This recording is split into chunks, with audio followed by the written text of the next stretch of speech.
Good time, everyone! Сегодня вашему вниманию предлагается гитарная педаль U-Driver KUD-1. Этот овердрайв распространялся в Японии как официальный мерч аниме, как педаль одной из девушек группы Hokago Tea Time. Группа, кстати, реально существует.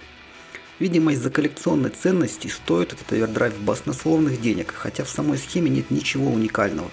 Разве что дополнительный потенциометр, названный разработчиками Tea, то есть чай.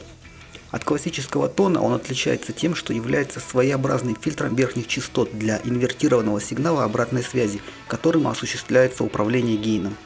Таким образом он влияет на гейн и на высокие частоты до диодного ограничения, что позволяет подсушить звук, сделав его более мягким и винтажным. За схему и фотографии нужно благодарить юзеров Reddit Draft Yeti и LG1 Wacoder. Недолго думая, наткнувшись на их пост с обсуждением педали, я решил ее повторить. Плата разведена под корпус Giant G124, почти все компоненты для поверхностного монтажа в корпусах 1206. Диоды 4148 выводные просто потому, что у меня их целый мешок. Плата двухсторонняя, но можно и проводами протянуть всего 3 перемычки.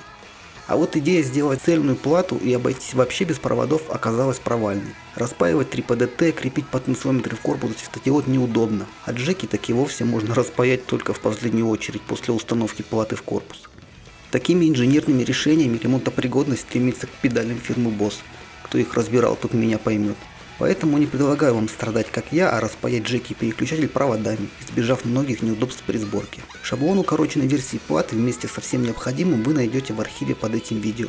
Потенциометры можно крепить прямо на плату на двухсторонний скотч или оставить на удлиненных ножках, но можно, конечно, соединить их с платой и проводами. Корпус педали я обклеил стикерами. Такое оформление уже зарекомендовало себя в других моих поделках. Это просто, дешево и как минимум выглядит необычно. Поверх стикеров напылен глянцевый лак. Ну да хватит разглагольствовать, давайте ее послушаем. Играть я не умею от слова совсем, так что уж извините, набрякаю, что смогу. Звук записан в линию, никаких усилителей и эквалайзеров, только диальный сигнал и комбо-эмулятор.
Как вы можете слышать, сам по себе овердрайв ничем особо не выделяется, но благодаря ручке T он просто идеален в качестве грелки. Очень удобно, что можно влиять на звук еще до усиления, убрать зудящие верха и таким образом выделить середину.